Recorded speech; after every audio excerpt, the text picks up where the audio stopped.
Assalamualaikum warahmatullahi wabarakatuh. Hai semuanya, kami dari kelompok 3 Sejarah Indonesia sedang berkunjung ke Museum Prasasti untuk mengulik sejarah mengenai Thomas Stamford Raffles yang terletak di Jakarta Pusat.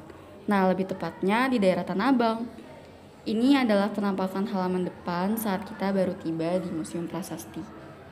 Nah, teman-teman semua, Museum Taman Prasasti merupakan sebuah museum cagar budaya yang juga menjadi peninggalan di masa kolonial Belanda. Museum dengan luas 1,2 hektar ini merupakan sebuah museum terbuka yang mampu menampilkan suatu karya seni di masa lampau mengenai kecanggihan dari para pengrajin patung, kemudian pemahat, sastrawan, dan juga kaligrafer yang menyatu. Pada mulanya, Museum Taman Prasasti merupakan sebuah area pemakaman umum yang bernama Kebun Jahe Kober dengan luas 5,5 hektar dan juga dibangun pada tahun 1795 untuk bisa menggantikan kuburan yang lainnya di mana ada di samping gereja New Holland Kirk, dan sekarang ini berubah nama menjadi Museum Wayang yang memang sudah penuh.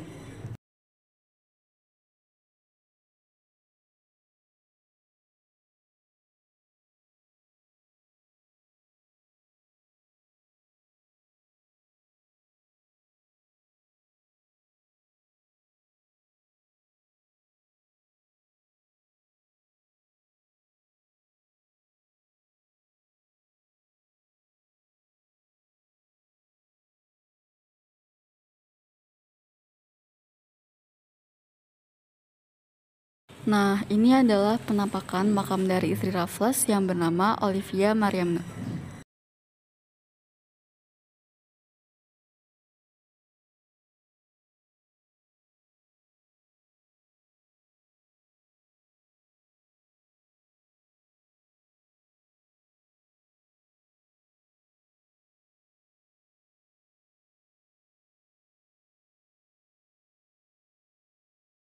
Teman-teman semua, sekarang Alvin, Zidan, dan Keisha mau jelasin sedikit nih tentang siapa sih Thomas Stamford Raffles itu dan apa saja kebijakan-kebijakan yang ia lakukan selama berkuasa.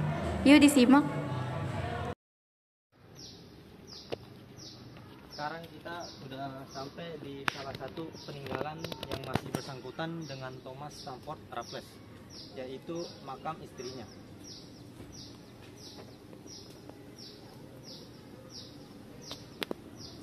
Salah satu peninggalan yang masih berhubungan dengan Thomas Stamford Raffles di Museum Prasasti ini adalah makam istrinya yang bernama Olivia Mariamne yang meninggal pada tanggal 26 bulan November tahun 1814.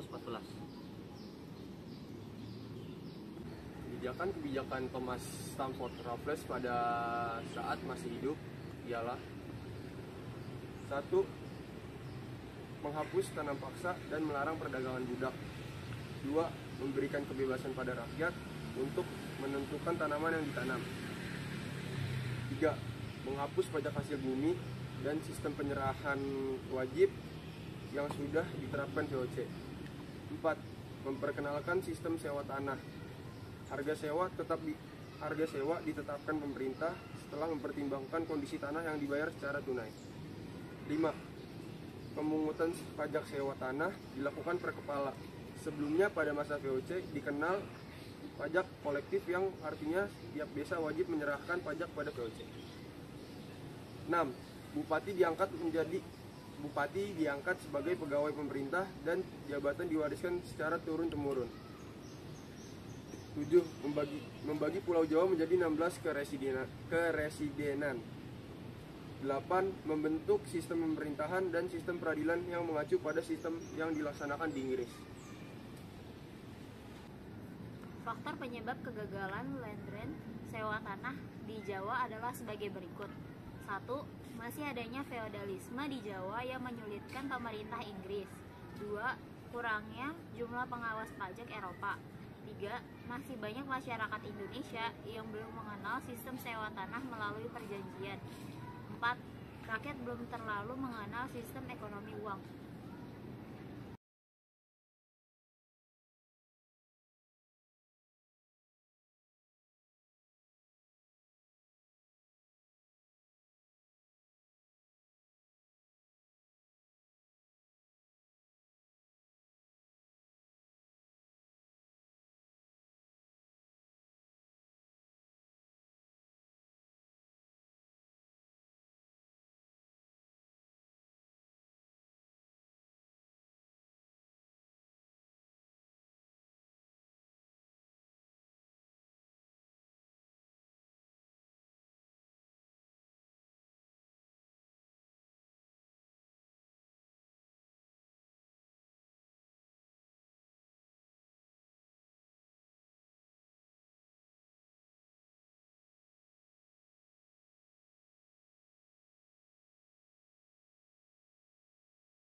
Nah, itu dia sedikit penjelasan dari kami. Semoga dapat menambah wawasan teman-teman semua. Dadah, sampai jumpa. Wassalamualaikum warahmatullahi wabarakatuh.